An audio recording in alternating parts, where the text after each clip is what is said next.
Hello, everybody, and welcome back to episode 6 of the pre-production meeting. I'm your co-host, Josh Urquhart, and I am here with...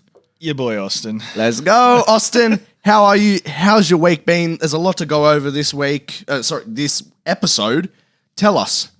Week from hell, I hear. Yeah, look, for everybody that doesn't know, I legitimately, a month or two ago, I had a car accident.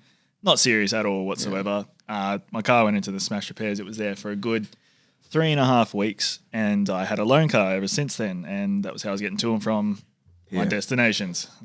This place, to be exact.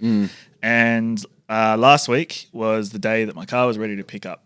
I went and picked it up, paid the hefty price of car repairs, car surgery, and then as I was driving home from said car repairs, my car broke down.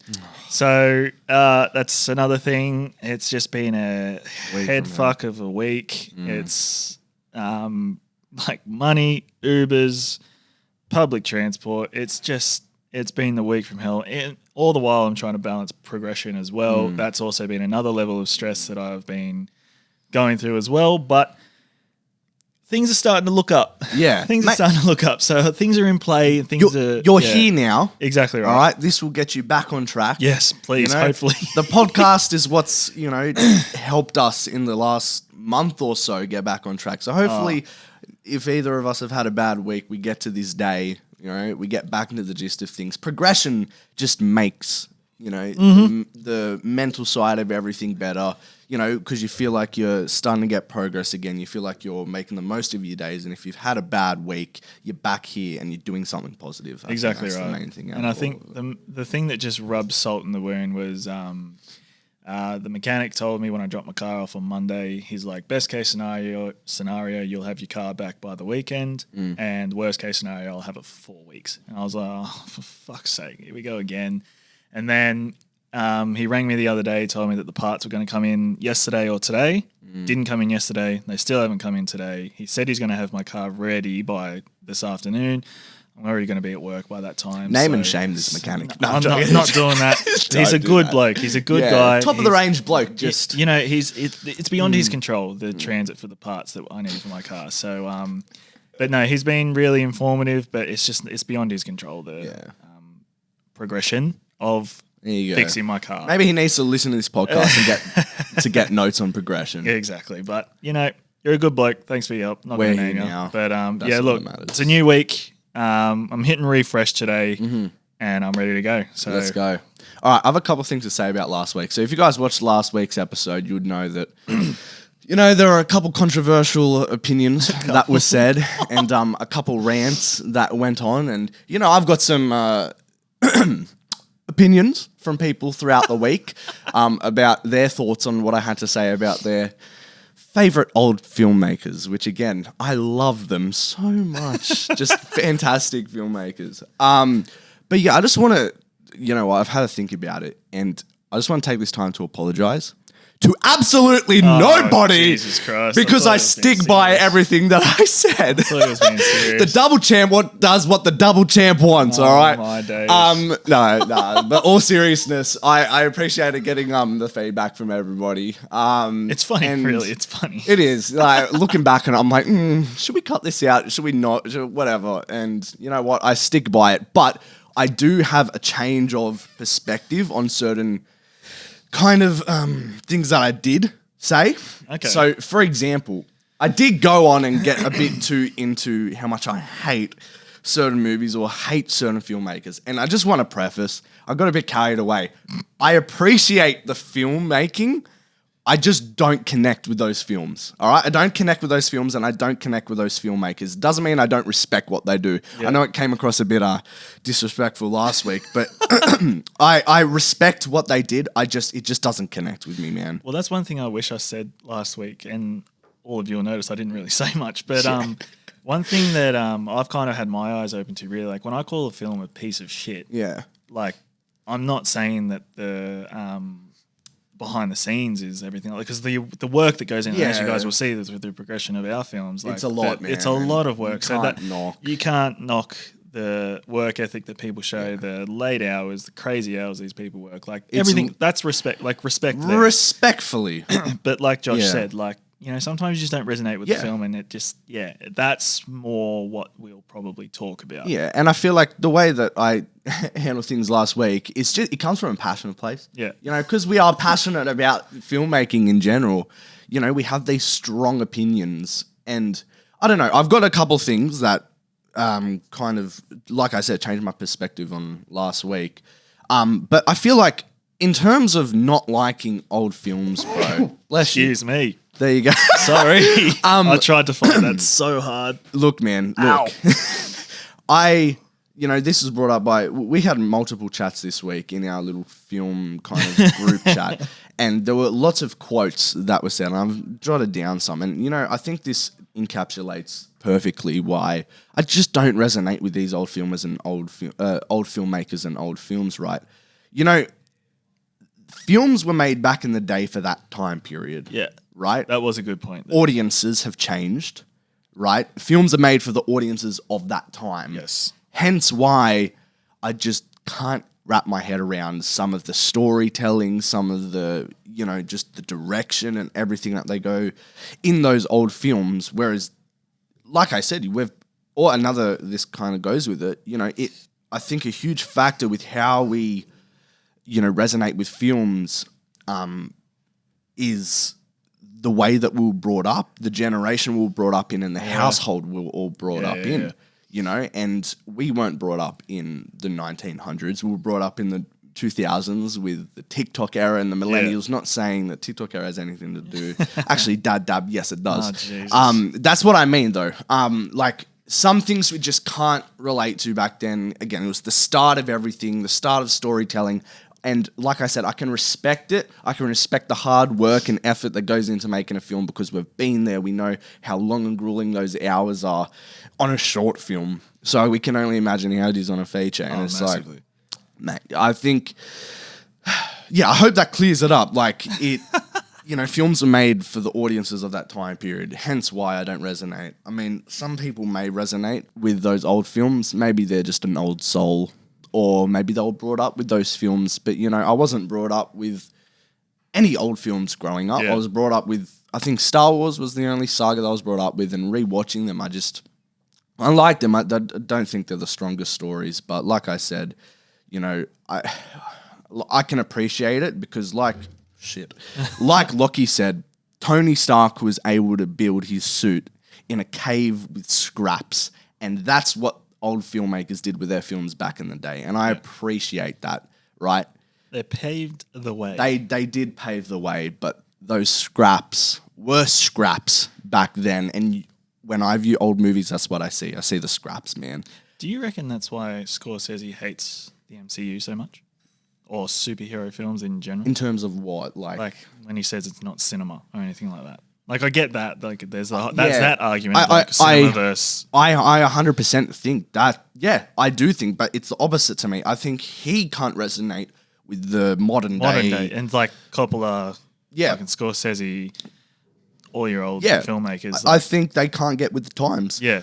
They're stuck back in their generation, which is fine. Like, and that's exactly it. It's the complete contrast, you know, me and old movies, and then Scorsese and, you know, the MCU, because I would say modern day cinema is the MCU, which I agree with to a certain extent, a certain level, but yeah, I think that's the exact argument that you can make. Yeah. And they're stuck in their time. But yeah, and like films have changed over time, the way they're all made, the stories, just the way stories are told, and I don't know, it's that difference. Yeah. And I think if people were not happy with the opinions that were said of last time, number one, I don't care. Number two, sorry, I'm joking. I do care. I think we're just getting ahead of ourselves. You were doing so well. But yeah, that's. I hope that kind of like clears it all up. But yeah, no, that's fair enough. I had a friend message me last night, and she was like, "His opinions are just plain wrong," and she said, she said, when he said Jaws was shit, my nostrils flared. I got so angry. Yeah. That's the definition of scraps, mate. Oh, so and I also had a phone call with a mate yesterday who said it was so funny when Josh went on his rant and then the constant beeping of your swear words just made him laugh uncontrollably. Yeah, I was like to our editor, mate, I got a bit carried away. Can you just keep it a bit PG? I'm like, I got my mum listening. I'm like, come on, man, let's figure something out here. But no, I've had some people say that they loved your rant. It was fucking hilarious. Yeah. And but although they disagree with your opinions, their opinions, right? Where they disagree with your opinions. No, they're not right. They're not wrong. Everybody's entitled to their own opinion. 100%. And, it doesn't matter. Their opinions are wrong. All right. So I think now we go into the next segment. All right. For this segment, now we have reached the time to do the wrap-up of the week, my friend. Oh, this will be good. And first, before we get into that, I want to talk about something that I binged, right? Before we get into the main wrap-up of the week. I watched Normal People, the TV series, with Daisy Edgar-Jones, my new favourite actress. She is incredible, and this was her breakout role. I love TV shows and movies that dive deep into the mental aspect of relationships, kind of like a psychoanalysis of relationships. I think in another life I would be a therapist, not a filmmaker. I find it so interesting, just, how different relationships work, in real life as well as cinema, and seeing different filmmakers' perspectives on relationships. Hence why I love Malcolm and Marie. Yep. Great film. Normal People is a TV series. I don't know if you've heard of it. It's on I've never heard of this. And it was made in 2020. The lead actor got an Emmy I might be wrong, got an Emmy for his role in it. And it's basically telling a story of a relationship from high school. I won't spoil it till about when they're like 30s, and just how that changes over time. Through high school, through uni.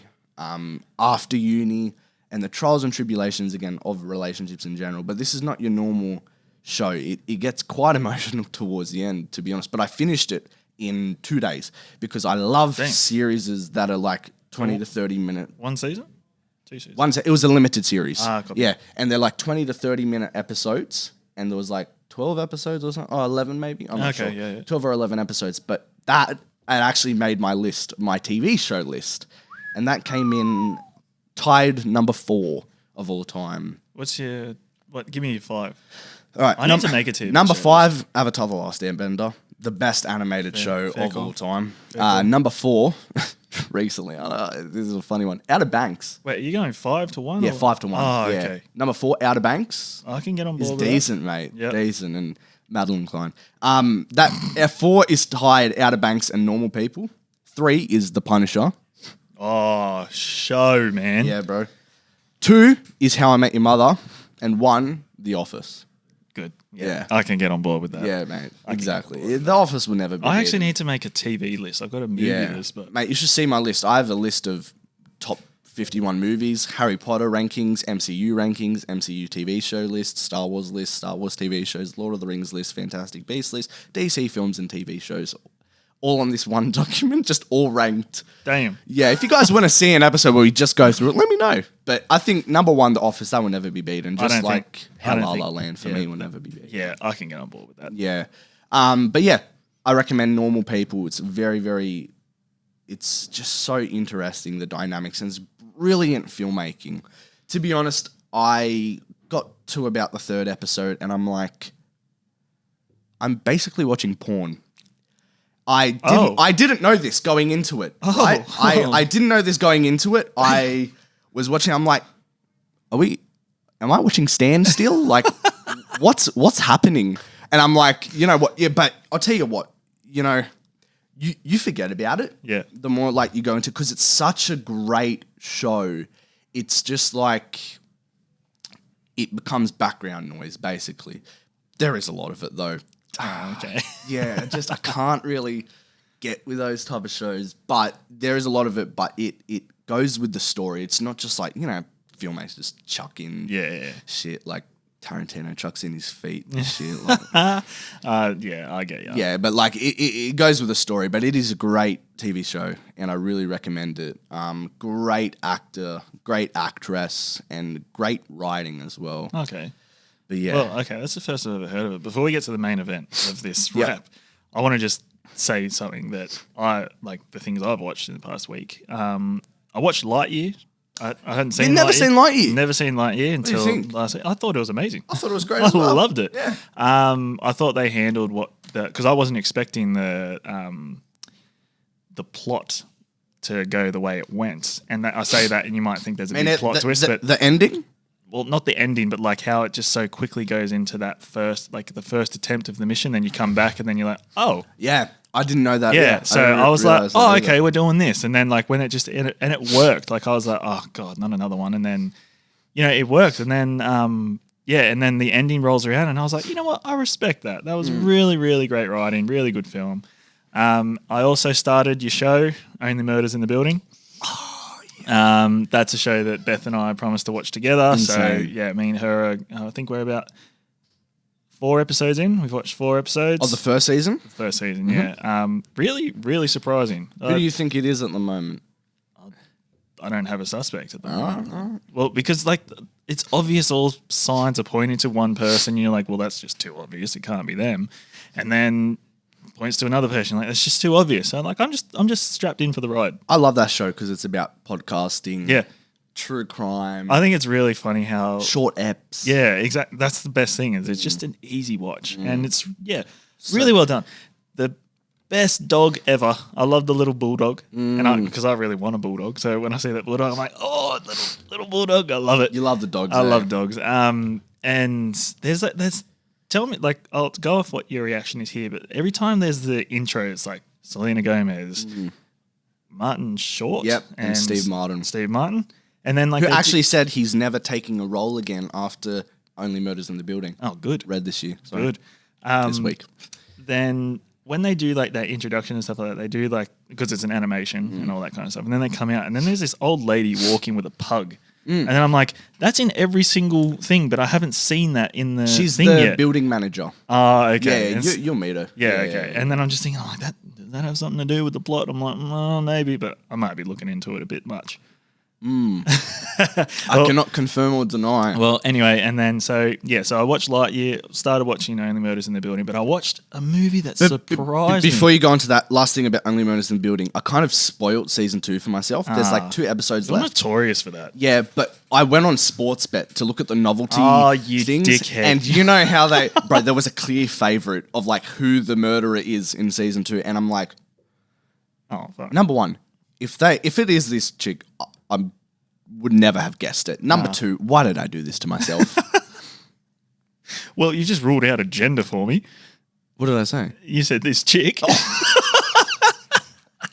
Are we watching these females go, oh, you're sus. You're sus. Oh, shit. Nah, that's all right. Go on, but no. So Lightyear, Murders in the Building, and a movie that really surprised me. The latest Predator film.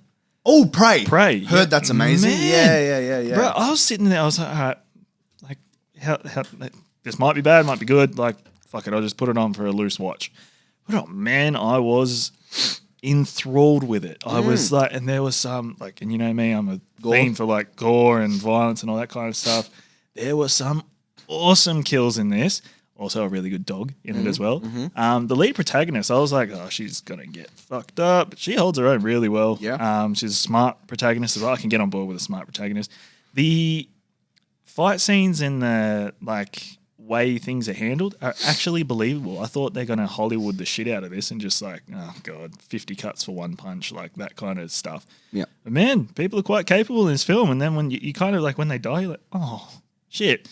I kind of felt that. But, no, it really surprised me, and it's my like high recommend of the week. Are you a fan of the Predator Alien? I've only seen Predator. I've only seen the first Predator and then Alien 1 and 2.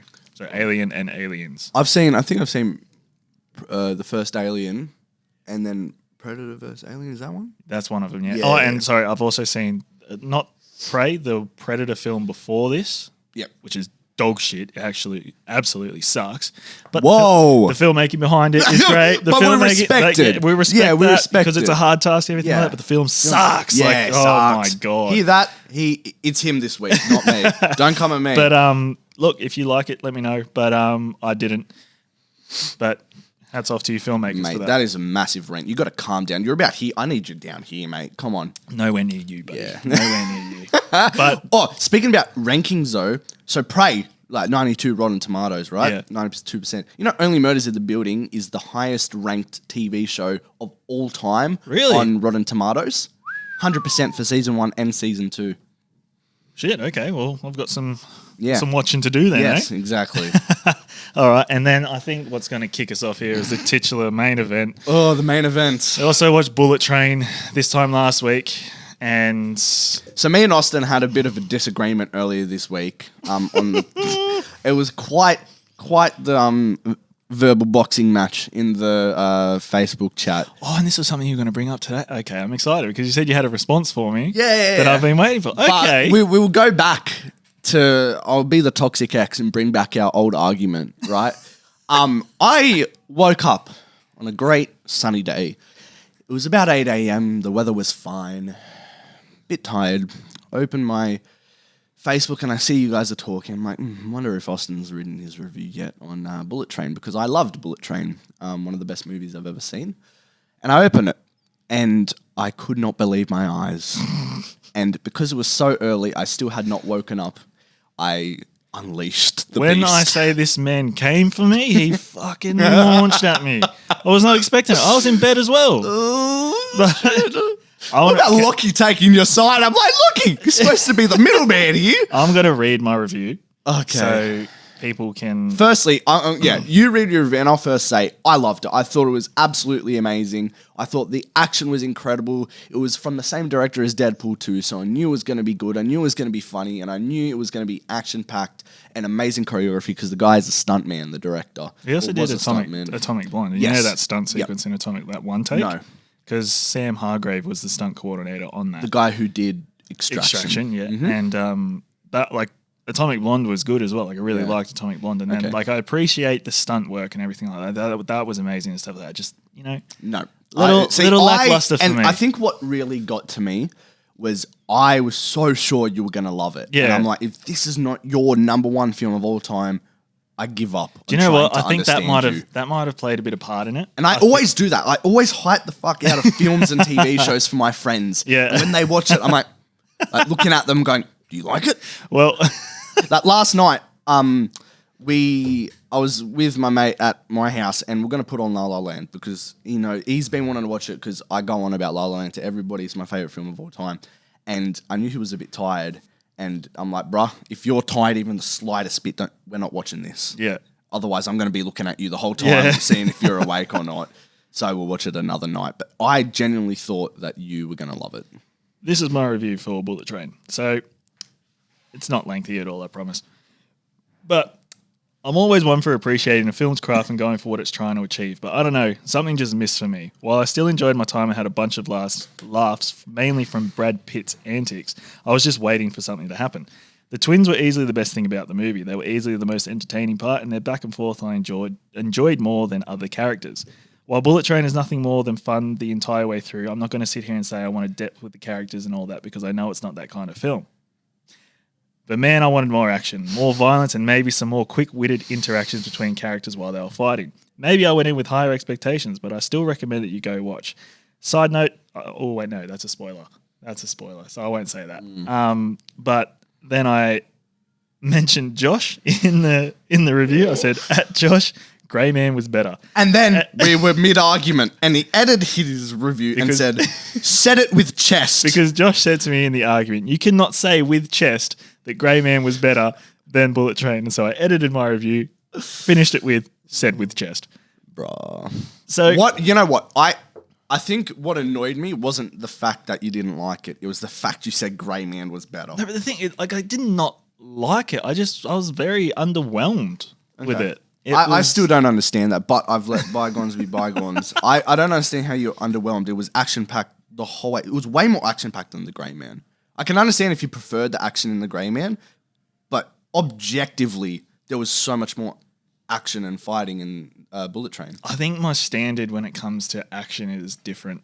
But that's something I have to like. This is the thing that the Raid is number one. Yeah, the Raid and The Night Comes for Us are easily my that's the pinnacle for me. And anything Scott Adkins is in, if you don't know who Scott Adkins is, do a Google, find some of his movies. They're great films. Yep, action movies, I should say. Don't go in expecting like a fucking depth character and all that. But I don't know, man. I just felt like with Bullet Train, I was just like I was waiting for something to happen, and then when it did, it was over. Like I was just like, okay, but. In what world is Grey Man better? Like, just this I want one. you, no. Oh. Just explain to me. Okay, so let's break this down. Action wise, Grey Man. You think Grey Man's better? Let's view this objectively for a sec. Objectively, what action is better? Okay, hand to hand combat. Objectively, Grey Man. Because of the one fight scene at the end. There's 3 fight scenes. 3. Yeah. Well, okay. Let's go into it this way. Mm-hmm. The action scenes in The Grey Man, for me, were drawn out more. Mm-hmm. For me, they were more elaborate. Mm-hmm. And there was, like, more that I could take in. Okay. Whereas, like...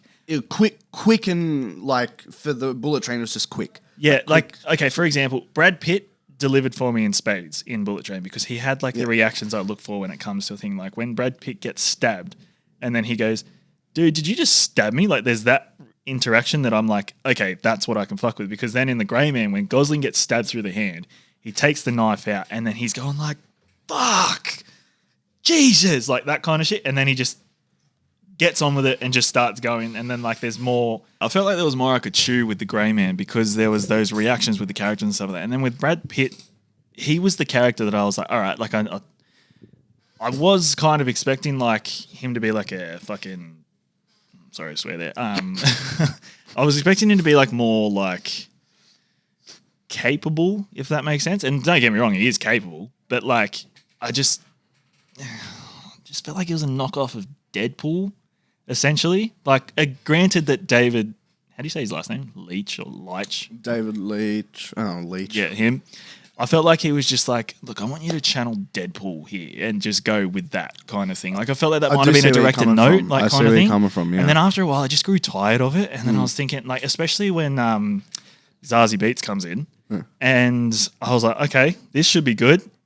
And is that it? Like, that was over real quick. I was like, okay. And then... but when the two characters, my two favorite characters were Brad Pitt and Aaron Taylor Johnson. Yes. So when Aaron Taylor Johnson and him came in and then they were going at it, I was like, all right, this is going to be a good one. Like these are the two like main people of the film. And then I was like, is this it? Like, is this what's happening right now? And it looked like they were just holding each other and just like fucking slapping each other. Like I was like, okay, fair enough. And then what happens, and then they had some quick back and forth, which you pointed out, and you said that was great. Yep. It was good. I did like that. But just the film as a whole, and the way it went, I was like, okay, is this it? Kind of thing. Like I was just. By the way, this is much more reserved, this conversation, than it was earlier in the week. I was just underwhelmed. And then I did my big reason as to why. It was that way for me. So, you know when you're having an argument with your girlfriend and you're just like, you know what, you win. Yeah, that was me. I was the bigger man. I just let it go. I thought my point was valid. It was. Yeah, you made valid points. Your opinion's wrong, but you made valid points. No. I get you. I don't even know. I just loved it. I think I wasn't expecting it. Yeah. I loved Deadpool 2 because he didn't do the first Deadpool. He did Deadpool 2, and I loved Deadpool 2 so much more than the first one. Well, that's the thing. There was I mentioned it in some of my points. Like, there were parts from Deadpool 2 that I absolutely loved. Like, Did you not like Deadpool 2? No, I love Deadpool 2. But then, like, as for me, an action film lover, like, there were a couple of scenes in Deadpool 2 that I was like, this is what I like to chew out of a film. Like, do you prefer big action set pieces compared to close combat, like explosions and? Nah, both really. Like, for example, the action set piece in Grey Man where he's cuffed to the bench. I liked that, and then it ends up being like a big action set piece with all that kind of stuff. And I'm not saying like I'll go into La La Land expecting big action set pieces. Like I appreciate a film for what they're trying to do. Well, to be fair, it does have big set pieces. But no, like with the Grey Man and that all that kind of, like if I could just be enthralled with what's playing out in front of me and not think why'd they do that? Like is this it? Like that kind of thing. I just want to put it out there. Like Bullet Train is not a bad film by any means. I still gave it 3 out of 5 stars. And when you double that, it's 6 out of 10 on the scale of film rating. But yeah, just a little. And you gave Grey Man what again? 5. 5 stars, baby. All right, 10 out of 10. Okay, here's the thing, right? Please, last question before we move on. Objectively, the writing. Objectively, you have to agree the writing was so much better in the Bullet Train.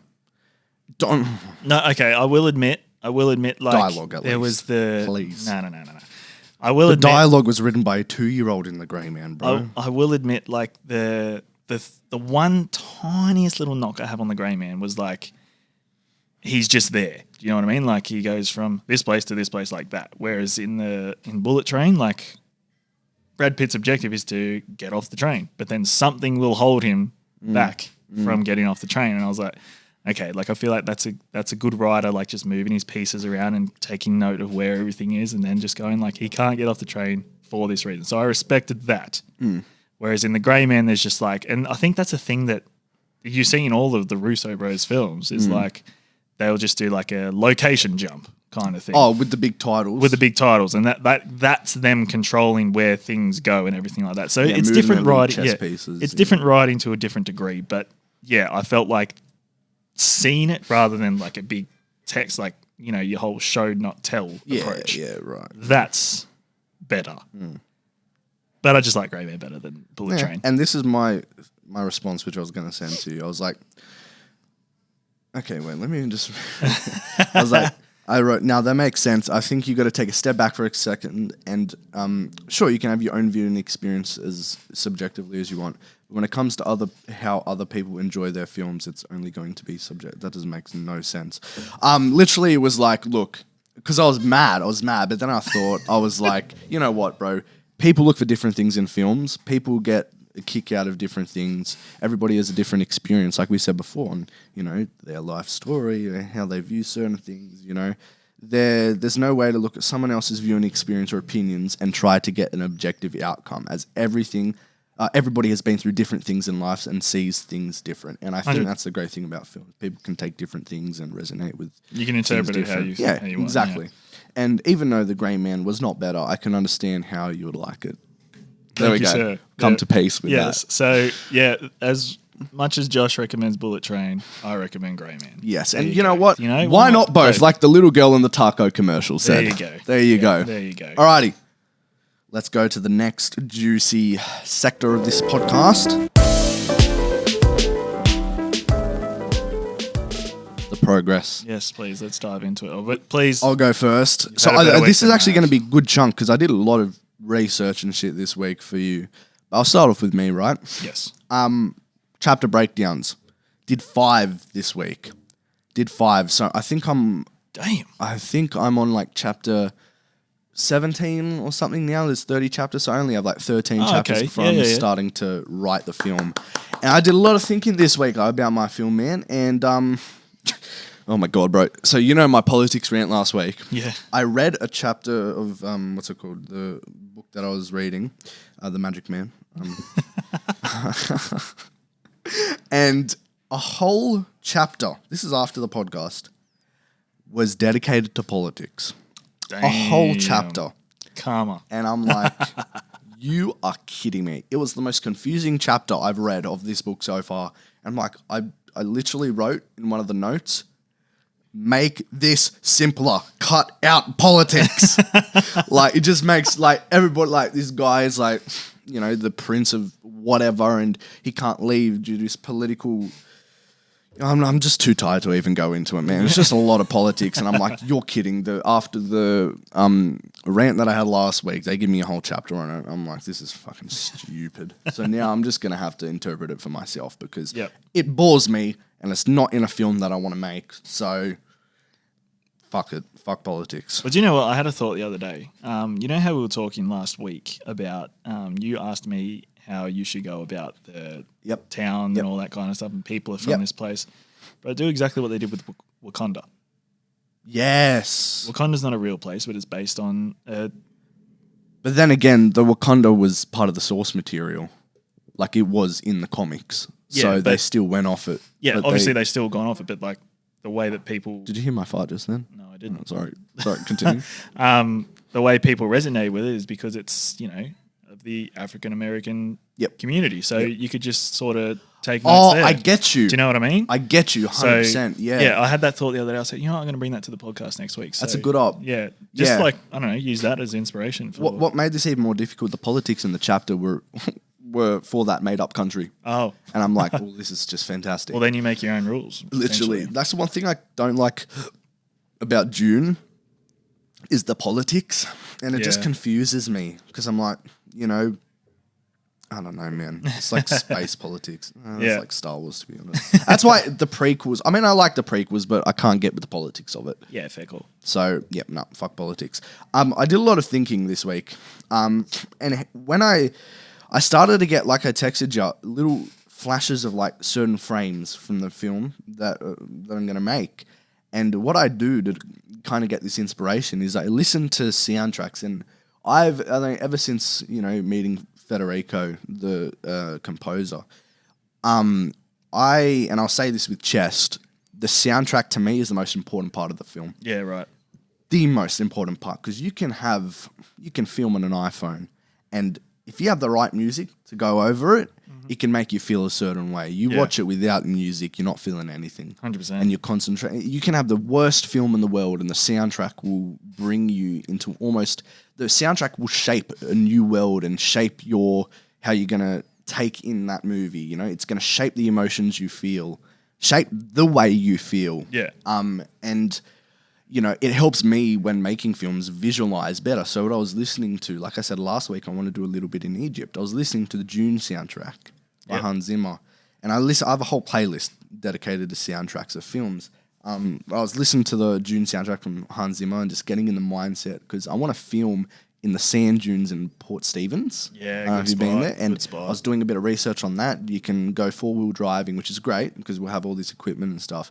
4-wheel driving to go into the desert areas, and just it looks incredible. It looks like Egypt as well. And that's the exciting thing is like you can do that and film there. It's great. And there's 2 frames that I get while listening to it. Do you know the frame in Justice League when they introduce Jason Momoa and he's walking along like that jetty and he has the bottle of whiskey and they do a close-up on his face with the water like dripping from his face? Yep. I have that in mind, but instead of the water, of it being sand, almost like a sandstorm around this extreme close-up, revealing this face, this guy like wrapped in like cloth and just like revealing it. I can see it now. Yeah, they do a similar shot with Timothée Chalamet in June where it's like this kind of sandstorm engulfing the face that breaks apart to reveal the face, and it just like shit like that comes to my head when I'm listening to these soundtracks. I think it's amazing. Yeah, fair enough. But that's basically what I've done. I have about 13 chapters left, and then I will be able to start writing. Hey, there you go. But my friend, take it away. What have you been up to? So as for reasons listed at the start of this podcast, not going to repeat it all, but progress has been a bit slow. But in saying that, I've been frantically searching for a storyboard artist to sort of bring the animation sector of the film to life so I can start and working with them as well, and then hopefully finding an animator to sort of go, this is what I had in mind, what can be done in this kind of scenario. So as for progression, I've locked in a call with a potential storyboard artist on Monday. Aaron, you're a legend. And it got me really excited because like there was a moment in this week where I was freaking out and Josh brought me back.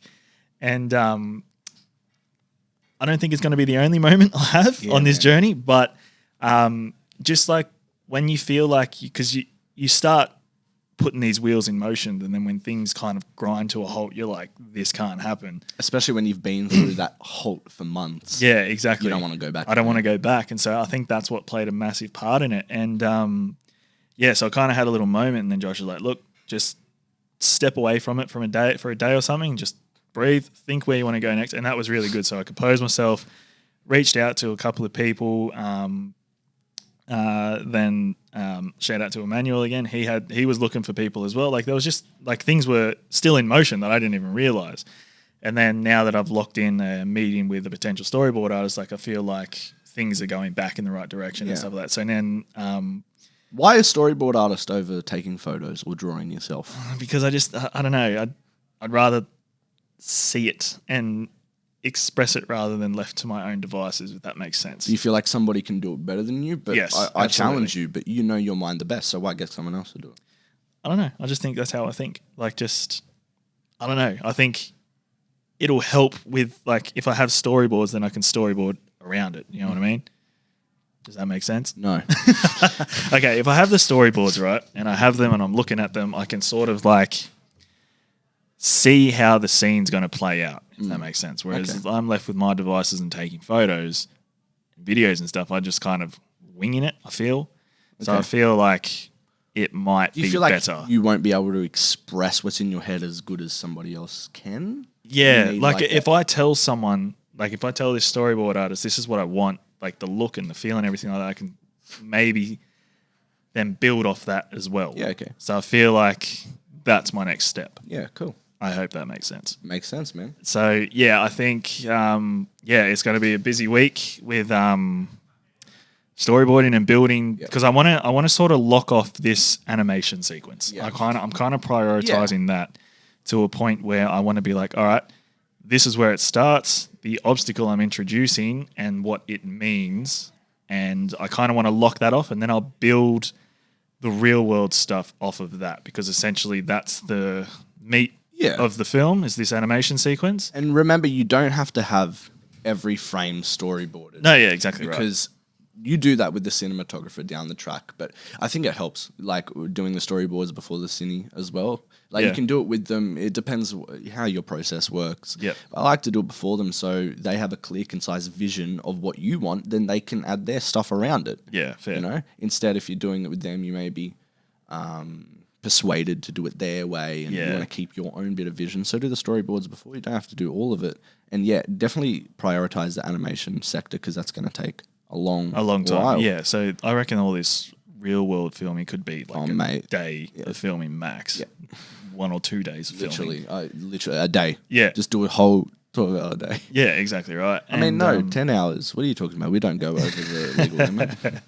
But so that's the that's where I'm at the moment with progress and stuff like that. And I know that we've been talking about potential animators and stuff like that. I have a lot of stuff that I want to go through with you now. So please, take the floor. Right, so you said you've changed the character's age to 16? Yes. Cooper, I'm going to just say it again. I think he's perfect. Okay.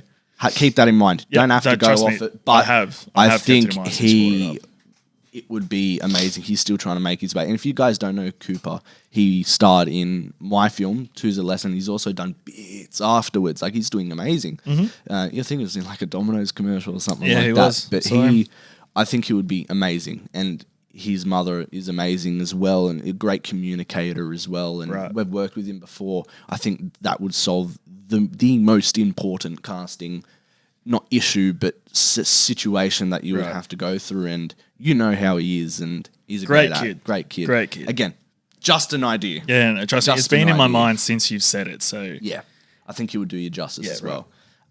Okay, there was a time at work where there was not a lot to do, so I took some time to do some research on like animation and stuff like that. It's going to take longer than we thought, which number one, I kind of knew, but like longer than we thought to actually animate the 100%, film. Yeah. So I got some freelance names, which I've already like gone with you. So I got advice to go look on YouTube to look at some animators, like do some research, see people that have animated their own shorts and kind of track down who they are to their Instagram and see, where to contact them. I was looking at different people and, we got some names. I got a guy from Norway for you, which I'll give you their contact thing. Another girl from YouTube that I've tracked down. And there's this girl in Melbourne, right? Her name's Madeline, and she does animation, and it's very simple animation. I think, bro, you're going to have to do 2D. Oh, 100%. I think unless you're willing to fork out thousands and thousands and thousands of dollars, stick to 2D. But this girl, she seems like she's between just starting out and got her head around animation. Like, she's got her head screwed on, and she seems like she knows what she's doing, and she's in Melbourne, which may help. I'll give you her contacts afterwards. But I went through like an hour watching short films of animation on YouTube and tracking them down and seeing, their Instagram and their other works and portfolio. So I built a whole list of you. There's only like 3 or 4 or whatever. I was also thinking of different ways that we can try and get animators as well, because you're not going to just walk across the street and meet an animator every day. Another way we can go down this route, because it's going to be hard finding animators without connections. We can try the animation students in JMC. Yeah, that was an avenue that I was going to explore. Because they would be working on their majors, or maybe not even have their majors, and we could say, hey, look, we have a script if you want to animate that for your major. And one thing that I've picked up on, bear in mind, we know nothing about animation, but it's not just one person. Yeah, no.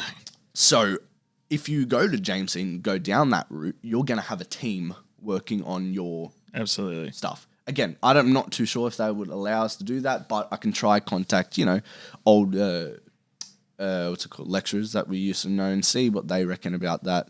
But then you still got other websites you can check, like Upwork, Freelancer.com, Airtasker. Those are more secure than I reckon than Fiverr. Yeah. Because Fiverr, I watched people buying a bunch of animators on Fiverr for their short films and reviewing them, and the ones that I'll send you saying, "Oh, these guys look good," all scams. Yeah. So you gotta be careful on Fiverr, but on those.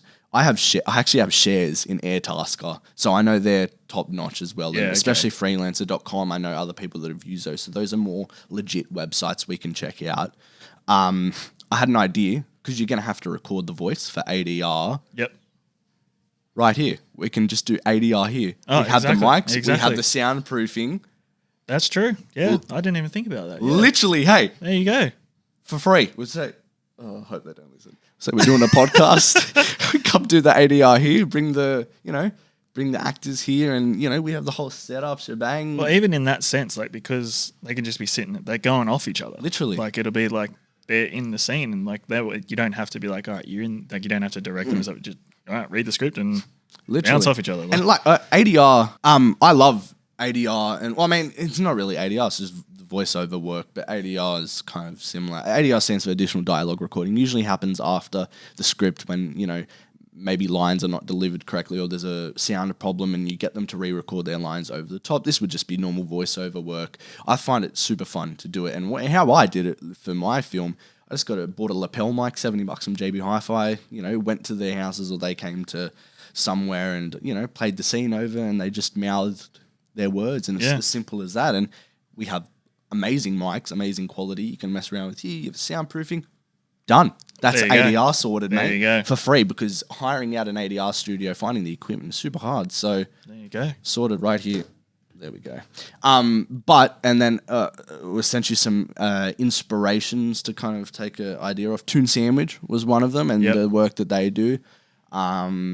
And yeah, that's basically. I mean, I said I had a lot, but it was a bunch. It was like 2 hours of me just going through and finding appreciated. these. Like, you never know. Like, that is massive. I appreciate that so much. Like, it's given me, like, I didn't even think about this place. Yeah, and that it's honestly, as soon as you said it, and then I just suggested, like, they sit here, bounce back and forth. It's a perfect idea. Exactly. So, yeah, and then going down the animation route, I think it's going to be like, there'll be people that are keen to do it, but it's just the process of just it all. finding them. I feel like once you find them, then we're sweet. 100%. I think I had a little moment this week as well, going like, wow, I'm going to be busy when all of this kicks off.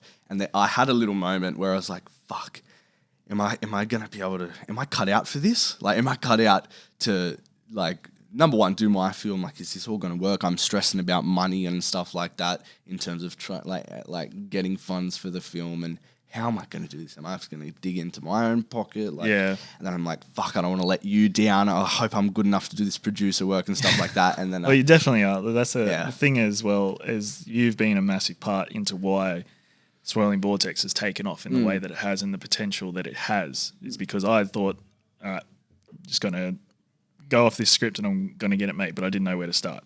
So you should be very proud of yourself in that respect. Thank you, boss. But it was a thought that I did have as well. Like, I didn't even realize, but like once Josh takes over with the producing side of it, he's got his own to go off as well. I was like, is this going to be too much for him and stuff like that? But it'll like, be fine, brother. so as long as you can judge, and I'm obviously helping out where I can. Yes. Like, do not feel like you're alone in this at all. Man. I think it will help when I have a producer. Yeah. Because then the producer's role is to take the stress off, in the pre-production process. But yeah, I mean, I'll probably co-produce my own as well. Yeah. And, you know, I literally had like a little freak out moment where like, oh, fuck, is this like, how is this all going to work? Especially for my film as well.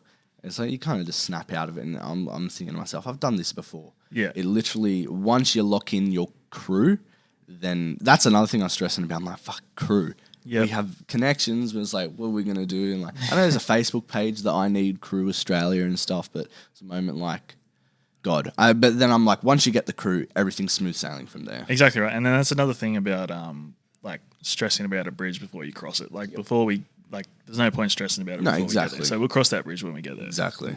Well, there you go. So yeah, that's progression. A lot of progression, man. A lot of this. You're getting out. See, what I did with Austin this week is I had a bunch of notes, and I'm like, you know, I'm saving it for the podcast so we can have a natural conversation. Like, nothing's forced. Like, this is literally the first time me telling you this stuff and going back and forth. And if you have time after this, we can go back to mine or whatever and talk more about it. 100%. Yeah. And yeah, that's another thing. So you guys seeing firsthand, like, there's a lot of exciting things coming. A lot of exciting. You're also seeing the doubts. You know, you're going through the ups and downs with us. You know what's going through our minds as basically amateurs again. Yep. Like we've had experience in this, you know, kind of industry before, but you know we still have our doubts, and this is starting from basically step one again.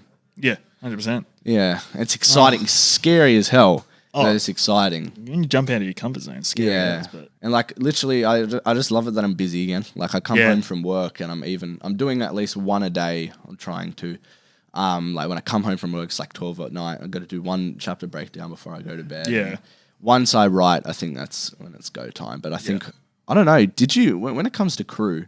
Did you have like a similar crew? Like when we pitch it to them, or should we get different people to make sure that they can do it? Yeah, I feel like that might be different people. Yeah. Okay. Any crossovers in like crossovers? Like in terms of when we pitch these ideas to get people on board, like I don't know. It's just a thought, food for thought. Well, that's it. Yeah, food for thought. That's a later problem. It's future us problems. I do have a Cine in mind. I still want to go with James if he's in the country. Yeah. For me, I've promised him, and I just really want to work with him.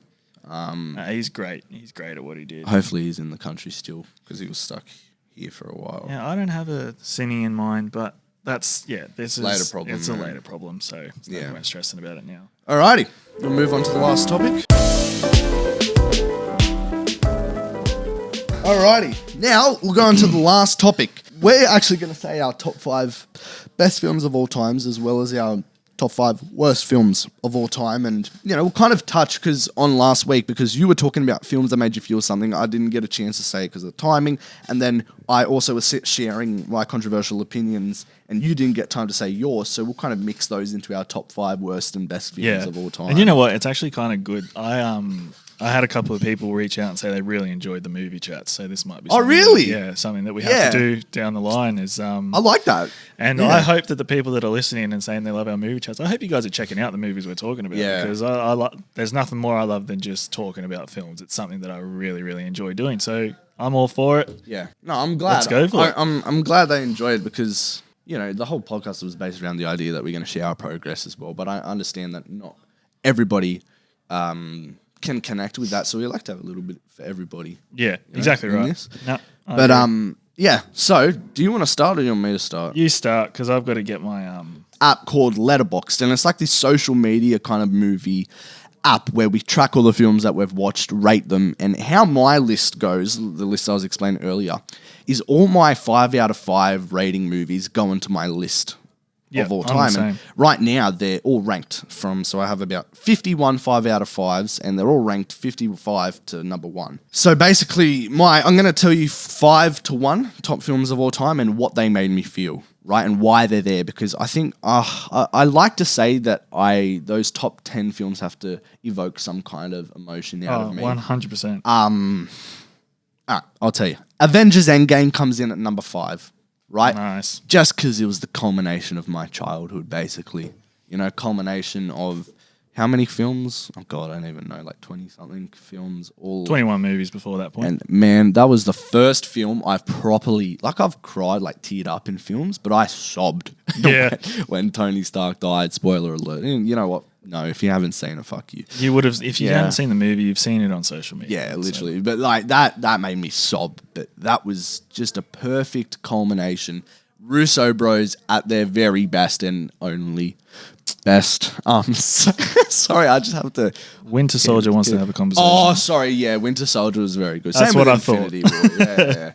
War. No, so that was number 5. Number 4, The Prestige. I actually have a tattoo of that right here. I don't know if you can see it. I knew you were going to love that. I remember watching that. I was like, this is Josh. Yeah. Like this is should me, be yeah. Joshua Nolan, not Christopher Nolan. Literally.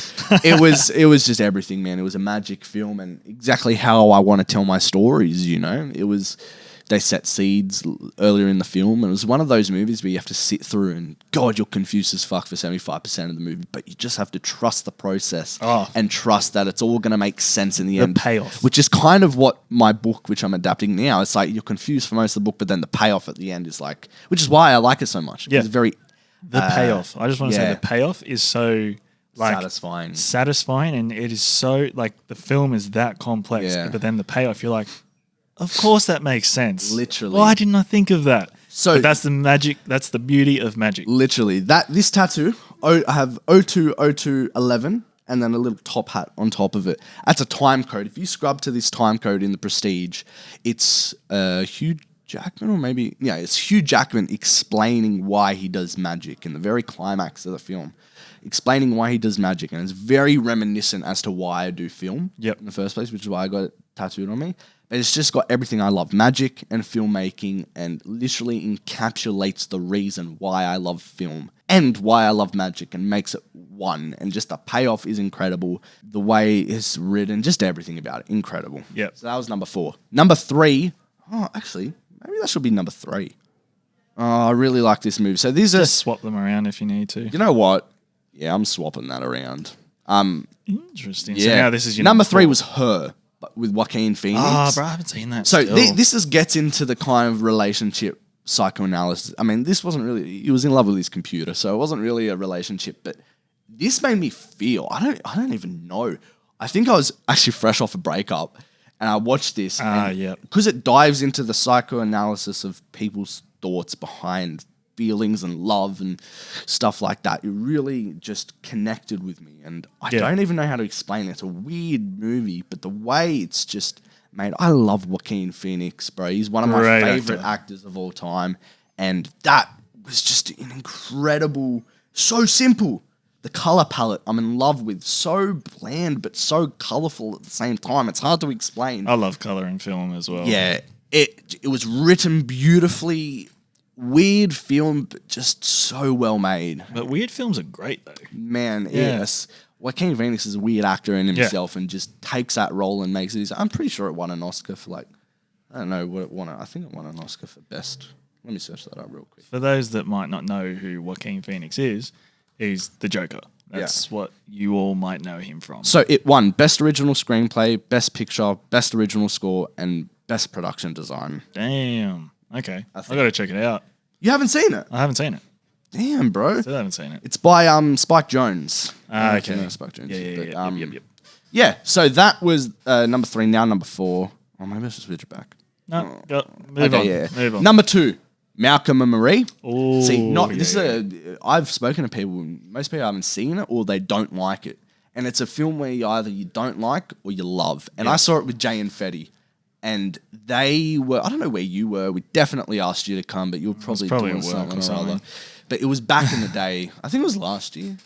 You guys all went to the cinema to watch it. Yeah, we went to Ritz to watch it. The Ritz? Yeah, we went to the Ritz to watch Malcolm and Marie because it was a Netflix film. Yeah. And that movie was crazy. The writing, I get goosebumps talking about it. It's insane. I remember being enthralled with the writing of it and just the another psychoanalysis of a relationship. These two that just keep trying to one-up each other, and how this is not a love... Okay, it's... Hold on. Wait. I'll get my thing up about it. It is the bet... Do you know what? This encapsulates what I talked about before. You know how I love action set pieces and stuff? Yeah. Malcolm and Marie felt like an action film, but without any action whatsoever, because these characters were just one-upping each other every single time. The last line was, if you know me well, you're going to understand how hard this hits. I didn't go to the bathroom the whole 2 hours. Which is a rare occurrence. Yeah, so this encapsulates it. It's a big review. If you want to follow us on Letterboxd, my thing is Josh Urquhart. You can plug your Letterboxd. See my controversial reviews. Literally, Austin my Scott. bio is I probably won't like the films you like. All right, so this encapsulates it all. A piece of true cinema, a mix of true discussion on today's cinematic industry, as well as a perfectly told, not love story, but a story about love. 100%. Insane movie. Just the verbal boxing match, the mental boxing match that these two people have. One location, one night. Just you think they have an argument and you think it's settled. And then it's brought back and back. And then they toxicity. Have they have the moment of clarity and you're like, everything's good then. And then John David Washington has one of the best monologues of all time. That was my God. Absolutely insane. Can you see these goosebumps? Yeah, bro? I'm kind of getting them now, but one scene that sticks out to me most is the bathtub scene. Oh my God, yes. Rips. It grips you. Oh my I remember just being gosh. so emotionally exhausted after that film. Having been in toxic relationships myself, it what's it called? Connected with me on a different level. Yeah. Because I understand it, man. I understand what these characters are going through and everything that they're doing, every cigarette that they're having, every conversation they're having, you are there with them. And it draws you in like no other. And if you haven't been in that situation, you will not connect with it. But when you have, you do. And that, I remember just being so emotionally exhausted by that. Do you know what was one thing that I hold to a high standard with films as well is when films just flow, and Malcolm and Marie just flows, man. It is mentally exhausting, but after you watch it, you'd be like, fuck, that was good. That was the best piece of, that movie is the best written film I've ever seen. There you go. So, Number one. Spoilers, because you already said it. La La Land. Yeah. And you know what? It doesn't even need an explanation. Just go watch it for yourself. This is another one. It's people don't watch it because they don't like musicals. It's not, you know, it's the least musical you'll see. Yeah. Like the opening is a musical beat, but it's just a story, another story about love and how sometimes dreams and careers and everything sometimes gets in the way of it and you can't do much about it. Yeah. And it's just, I don't even know what to say. It's a cinematic masterpiece. I'll leave it at that. I remember, like, obviously, Fetty, yourself, and Lockie. Yeah. And I might throw Jay in there. I don't know if Jay's seen it or not, but I remember everybody was raving about it. And I was like, you know what, I'll check it out. And I remember loving it. Yeah. Didn't expect to, but that's the thing. When you go into a film without, like, any expectations, it ends up, like, I'm not saying, not in every case, but, like, you know, you go, that was actually really good. Like, you don't expect much, and then, you know, you get delivered everything in spades. Like, it's, did you have any that you, like, wanted to put in there, but you didn't? Like, what's your... In my top five? Yeah. Nah. That's your solidified top five? Solidified, and I don't think things will get close. There's been a bit of, like, around the 10 mark, that's what I see changes quite a bit. Yeah. But 5 and above, I don't think have changed, except for now I put Prestige above her. Yeah. But you know what? I'm going to change that back because I trust my instinct. Yeah. And do you want to do your top 5? Yeah. Yeah? Yeah. All right, cool. We've got one crossover. Go me. Let's go. So my number 5, and anyone who knows me, like you and all the boys and everybody that knows me knows that action is Night Contrast. pretty high up there. No, The Raid. 5? The Raid's my number 5. The Raid's my number 5 because that is just like literally everything I look for in a film. Same as a film that's featuring down this list. It's just nonstop. Like the epitome. It's been labeled the greatest action film ever made in history of all cinema, and I love that. And it deserves the title because it is awesome. The Raid 2 is a bit of a letdown just because they dive more into like a story kind of things, but still same beats and stuff like that from the first one. Yep. And it is just fun throughout. Please check it out. You will have to put up with subtitles. What language? What it is Indonesian. Okay. Yep. So you will have to put up with subtitles. If dub's your thing, maybe find a dubbed version, but that's personally not me. The Raid. Number 5. Cool. Number 4, you're going to hate this. Cherry. Okay. Cherry just resonated with me. I just felt like it's a Russo brothers film. I could just get on board with Tom Holland's character, not because I've been in that situation by any means, but just like the struggle and him trying to hold it together. And there's just a shot at the end where you just feel everything he's gone through, and you just a great film. Like, check it out, Apple TV. I comment on that. The reason I don't hate it, I think I gave it a 3, but I didn't like it because I feel like the Russo brothers tried to cram so much into it, especially when you're on topics so sensitive as the ones they tried to tackle. Yeah. You don't cram it in. Yeah, fair enough. Anyways, that's okay. my opinion. Yeah, no, fair enough. Number 3 is Endgame. You just can't beat Endgame. The culmination of all 21 films up to that point, and just seeing everything that every character has gone through and all of them in one place. And then that assemble line. Yeah. Oh my God, you just said. Yeah. I have that on my soundtracks playlist. It's called Portals. Yeah, that's the thing. I've listened to that so many times, and just that shot. There's one shot that you can tell it's a big crane shot where all the portals are opening up and the camera just swirls Dun back. dun dun dun dun dun. Giant Dun, man's dun, in the dun, back. dun, dun, Oh. dun, dun, dun, dun. Oh, man, amazing. It is honestly like, I don't know if it's not copyright or something. Maybe Dylan just chuck it in over the top here. Oh, definitely copyright, I reckon. But what makes that even better is the cinema experience, like the theater. It turns into a football stadium. Yes, exactly right. Yeah. And that's something that Marvel movies are starting to become now. Yeah. Like, I've never experienced that. And I remember the cinema erupting. And then when I watched it the second time, my brother and his mate, they looked at me and said, like, does this get any better? Yeah, no. I was like, trust me, it does. And then they were both out. Let's go. Yeah, literally. Oh, bruh, so good. Like, Endgame, can't recommend that highly enough. Yeah. Number 2 is The Grey Man, just because. Of all time. Yeah, because I'm diving deep into the franchise. I'll see you guys next week. Because I'm diving deep into the franchise. Like, I'm reading the book at the moment. I'm reading all 11 books to go. You rate The Grey Man above Endgame. Come on, Austin. Look, it's a tight 3 and 2. Like, it's. Come on. And then, so The Grey Man, I'm reading the books. Like, I'm actually enthralled with the book as well. It's interesting seeing what they've done different in the film compared to what's in the movie. But, like, I want to get on board with this world and I want to dive deep into it. So that's why I'm holding it pretty high. But anyone that listened last week knows that my number 1 film of all time is The Mitchells vs. the Machines. Because it's the perfect encapsulation of weird animation, deep and meaningful thematic messages as well. It made me cry. I haven't felt like that in a while, and it was just something that I hold very high. So that's my top 5. Respect, brother, respect. Should we? Here's a question for you. We have a guest next week. Should we save the worst movies that we've seen so with Fetty, so we can go through that with him? I think so. I think we should. Because we're already a bit over time. Yep. I reckon we leave that with him, and then we have a topic to end with. Absolutely. Awesome. No, done. I agree. That was very good, though. It was a very good episode Very today. good episode, man. I feel that was the most natural one that we've had. Oh, yeah, absolutely. And I think I only swore like once or twice. I think I did more swearing than you today. I think you did.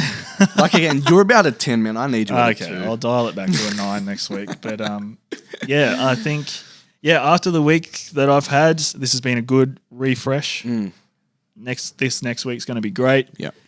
Positive affirmations, and for yourself, sir. Yep. You're going to have a great week as well. Look forward to all the progress and everything Let's for do next it, week. baby. So, Josh. Find us Talk at to the lovely people. Prod Pod on Instagram, TikTok. TikTok's doing well. It is. So is the Instagram. You know, we're getting some messages, some interaction with people. Some guy commented on the TikTok today on the rant about the old films, and he's like, "What about Scarface?" I'm like, I haven't seen it, mate. I don't think I want to. So we're getting some good interaction on there, and if you want to search up the YouTube as well, there's a bit more on YouTube, but like, you know, you see the actual stings on YouTube and you don't see the stings on Spotify. And, you know, I've gotten feedback saying, you know, when you're talking about this and this, you got to explain what you're saying because us that listen on Spotify can't see it. I'm like, well, watch it on YouTube then. I'm not like, I'm not explaining. If you want to see what we're talking about, go on YouTube and the whole thing's there for you. Fair enough. And just before we sign off, I just want to give one quick shout out. Yeah. I received a phone call yesterday from my good friend Michael Elsley.